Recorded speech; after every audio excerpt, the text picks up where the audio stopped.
A Treatise of Human Nature by David Hume.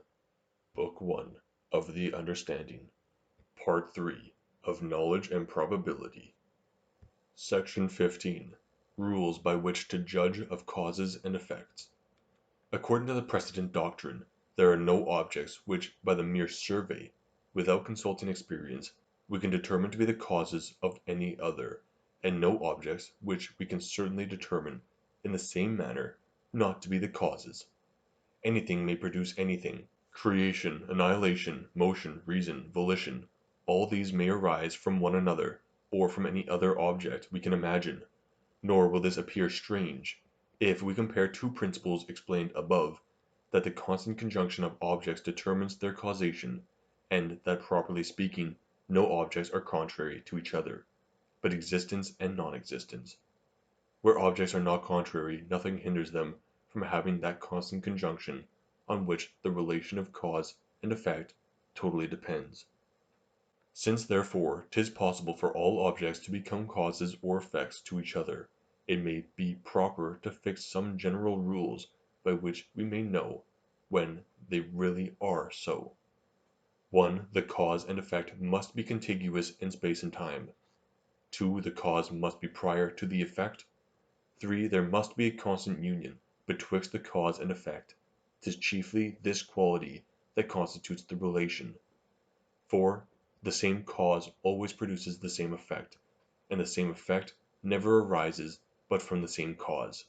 This principle we derive from experience, and is the source of most of our philosophical reasonings, for when any clear experiment we have discovered the causes or effects of any phenomenon, we immediately extend our observation to every phenomenon of the same kind, without waiting for that constant repetition from which the first idea of this relation is derived. 5. There is another principle which hangs upon this, that where several different objects produce the same effect, it must be by means of some quality, which we discover to be common amongst them. For as like effects imply like causes, we must always ascribe the causation to the circumstance wherein we discover the resemblance. 6. The following principle is founded on the same reason. The difference in the effects of two resembling objects must proceed from that particular in which they differ, for as like causes always produce like effects, when in any instance we find our expectation to be disappointed, we must conclude that this irregularity proceeds from some difference in the causes. 7. When any object increases or diminishes with the increase or diminution of its cause, 'tis to be regarded as a compounded effect, derived from the union of the several different effects, which arise from the several different parts of the cause. The absence or presence of one part of the cause is here supposed to always be attended with the absence or presence of a proportionable part of the effect. This constant conjunction sufficiently proves that the one part is the cause of the other. We must, however, beware not to draw such a conclusion from a few experiments. A certain degree of heat gives pleasure. If you diminish that heat, the pleasure diminishes, but it does not follow that if you augment beyond a certain degree, the pleasure will likewise augment, for we find that it degenerates into pain. 8. The eighth and last rule I shall take notice of is, that an object which exists for any time in its full perfection, without any effect, is not the sole cause of that effect, but requires to be assisted by some other principle, which may forward its influence and operation.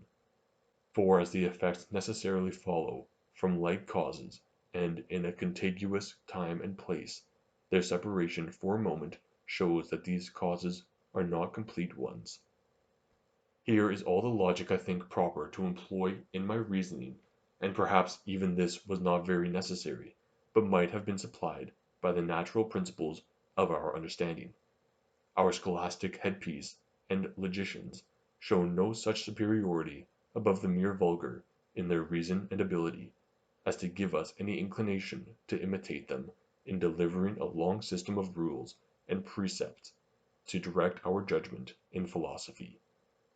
All the rules of this nature are very easy in their invention, but extremely difficult in their application, and even experimental philosophy, which seems the most natural and simple of any, requires the utmost stretch of human judgment. There is no phenomenon in nature but what is compounded and modified by so many different circumstances, that in order to arrive at the decisive point we must carefully separate whatever is superfluous, and inquire by new experiments if every particular circumstance of the first experiment was essential to it. These new experiments are liable to a discussion of the same kind, so that the utmost constancy is required to make us persevere in our inquiry, and the utmost sagacity to choose the right way among so many that present themselves. If this be the case even in natural philosophy, how much more in moral, where there is a much greater complication of circumstances, and where those views and sentiments which are essential to any action of the mind are so implicit and obscure that they often escape our strictest attention, and are not only unaccountable in their causes, but even unknown in their existence. I am much afraid lest the small success I meet with in my inquiries will make this observation bear the air of an apology rather than of boasting. If anything can give me security in this particular, 'twill be the enlarging the sphere of my experiments as much as possible, for which reason it may be proper in this place to examine the reasoning faculty of brutes, as well as that of human creatures.